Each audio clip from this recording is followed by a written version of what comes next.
भगवान चल हो गया।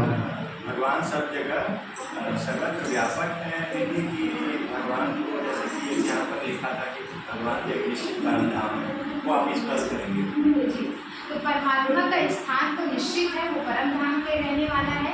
लेकिन जब हमारी भावना होती है भगवान के प्रति, तो हमको भगवान का स्वरूप हर जगह दिखाई दे देता और भगवान हमारे पास अनुभव होता है। लेकिन सैद्धांतिक रूप में भगवान सब जगह नहीं है ना। जैसे उदाहरण दूँ कि मीरा का, कि मीरा को बहुत भावना थी कृष्ण के प्रति, इसलिए वो हर जगह उसको क्या दिखे, कृष्ण दिखे। हम और आपको सब जगह कृष्ण नहीं दिख रहा है ना, क्योंकि हमारी भावना कृष्ण के प्रति नहीं है। जैसे हमारी भावना राम के प्रति है, तो राम के भगत क्या कहेंगे, जिधर देखे उधर राम ही राम दिखे ना। तो ऐसे मीरा को कृष्ण के प्रति भावना थी, तो जिधर देखो उधर तू ही तो दिखता है, उन्होंने ये कहा ना। वैसे एक उदाहरण आपको लैला मजनू का दूंगी। लैला और मजनू को अपनी हर जगह लैला दिखाई दे, क्योंकि मजनू को लैला से बहुत प्यार था, जिस भी चीज़ को देखे उसको अपनी लैला दिखे। तो ऐसे ही अगर हमको भगवान के प्रति प्यार है, भगवान के प्रति श्रद्धा है, भगवान के प्रति प्यार है, तो भगवान हमको हर जगह दिखाई देगा, महसूस होगा कि भगवान मेरे साथ है। जैसे एक और उदाहरण दूंगी आपको हनुमान जी का। हनुमान जी ने क्या था, सीना फाड़ के दिखाया कि मेरे हृदय में तो राम और सीता जी दिखा ना, मेरे हृदय में तो राम है।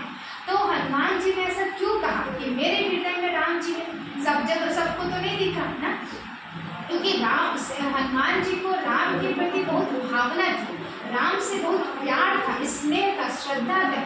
इसीलिए भक्ति मार्ग में भगत ने, हनुमान जी ने भगवान जी को अपने हृदय का स्थान दे दिया ना। ऐसे जैसे हमें किसी से प्यार होता है, बहुत प्यार है अगर किसी से, तो हम क्या कहते हैं, आप तो हमारे दिल में बसे, ऐसे बोल देते हैं ना। लेकिन क्या सचमुच में वो दिल में बसे? वो तो वही है जहाँ वो रहते, लेकिन प्यार है उसको मेरे से, मेरे को उससे बहुत प्यार है, तो उसको मैंने कौन सा स्थान दे दिया, अपने दिल का स्थान दे दिया, अपने हृदय का स्थान दे दिया ना। तो ऐसी भक्ति मार्ग में भक्तों ने भगवान को सर्वत्र कह दिया कि भगवान सब जगह है ना। दूसरा एक उदाहरण और देना चाहूँगी कि जो पहले के जो ऋषि मुनि थे, उन्होंने ये कहा कोई विकर्म न हो मनुष्य आत्माओं से, कोई पाप कर्म ना हो। इसीलिए भी उन्होंने ये कह दिया कि ये मत सोचना कि तुम्हें कोई देख नहीं रहा है, क्योंकि जो पहले वाले जो ऋषि मुनि थे उनको पता था कि आने वाले समय में मनुष्य आत्मा बहुत विकर्म करेंगे, बहुत पाप कर्म करेंगे, और वो डरे, क्योंकि भगवान के नाम से डरेंगे तब वो पाप कर्म नहीं करेंगे। इसलिए उन्होंने क्या कह दिया कि देखो ये मत सोचना कि तुम्हें कोई नहीं देख रहा है, तुम्हें कौन देख रहा है, तुम्हें भगवान देख रहे, भगवान सब जगह। उस रूप में भी भगवान को क्या कह दिया, सर्वव्यापी कह दिया, कण कण में कह दिया। बाकी भगवान का निश्चित स्थान है, वो परम धाम का रहने वाला है। और इसीलिए देखो आज हम भगवान को याद करते हैं तो हमारा हाथ ऊपर जाता है। सभी धर्म वालों ने भी क्या कहा, भगवान ऊपर का रहने वाले हैं। गांधी महात्मा गुरु नानक जी ने भी ऊपर की ओर इशारा किया, जीसस क्राइस्ट ने भी ऊपर की ओर इशारा किया ना। तो और हम देखो मुस्लिम धर्म में जब वो नमाज पढ़ते हैं तो क्या कहते हैं, हे परवरदिगार, ऊपर की ओर इशारा करके याद करते। कोई बात होता, दुख होता ना, तो हम जब भगवान को याद करते तो भी क्या कहते हैं, ऊपर वाले जाने। ये क्यों नहीं कहते कि हृदय में है वो जाने, या कण कण में है वो जाने, या दीवार में है वो जाने, या मंदिर में है वो जाने। ये कभी हमने नहीं कहा, हमेशा हमने क्या कहा, ऊपर वाले जाने।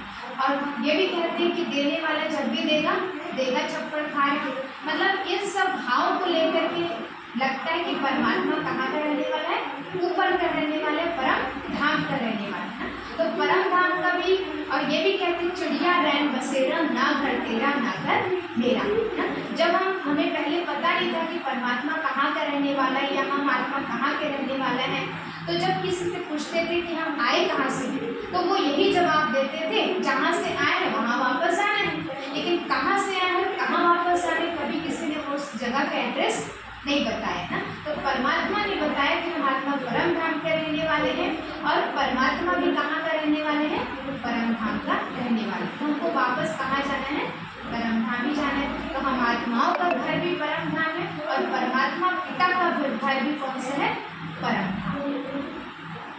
इससे ये तो क्लियर हो गया कि ईश्वर जो है परम धाम में रहते हैं, लेकिन यदि हमारी भावना सच्ची जुड़ी है, वो हमारी आस्था हो, तो वो कण कण के रूप में हमें दिखाई दे सकते दिखाई हैं दे और सकते हमारे लिए वो हम उपस्थित रह सकते रह हैं। सकते हैं। हाँ, हाँ, जैसे हमें कोई अचानक आकर के कोई हमें सहयोग दे देता है, मदद कर देता है ना, हम अचानक याद करते हैं भगवान जी को, तो कोई ऐसा आएगा, फरिश्ते जैसे कोई आएगा और आकर के हमको मदद कर देता है ना, तो हमको क्या लगता है ये भगवान का ही रूप है।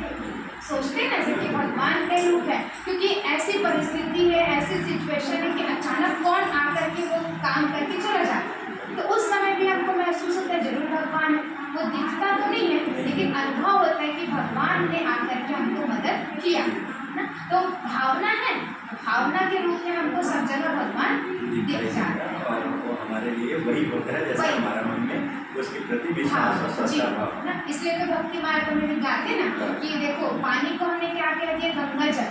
कहते ना अगर मानो तो मैं गंगा जल हूँ और ना मानो तो मैं बहता पानी हूँ। तो अगर हमारी भावना है उस जल के प्रति तो वो गंगा जल बन सकता है, और नहीं मानेंगे तो बहता पानी है ना। तो भावना की बात है। मीरा को एक उदाहरण है, मीरा को कृष्ण के प्रति इतनी भावना थी तो मीरा को जहर पिलाया, मीरा को जहर पिलाया, लेकिन मीरा ने क्या सोचा, ये प्रभु जी का प्रसाद है, ये अमृत है, तो वो जहर भी किसमें कन्वर्ट हो गया, अमृत में बदल गई, क्योंकि भावना थी ना। तो भावना में देखो जहर भी अमृत बन सकता है। तो सारा खेल भावना है। प्रहलाद के कहने पर वो खंभे में भगवान प्रकट हो खंभे में जाते हैं। भगवान दिख गया। मतलब जैसे श्रद्धा रखोगे, जी, भावना जी, रखोगे, हाँ। तो आपके हमारे समक्ष भगवान जो है उसी रूप में आ जाते हैं। स्पष्ट हाँ दिख जाएंगे। बहुत बहुत धन्यवाद। जो दीदी बोले ना, एक ही चौपाई में पूरा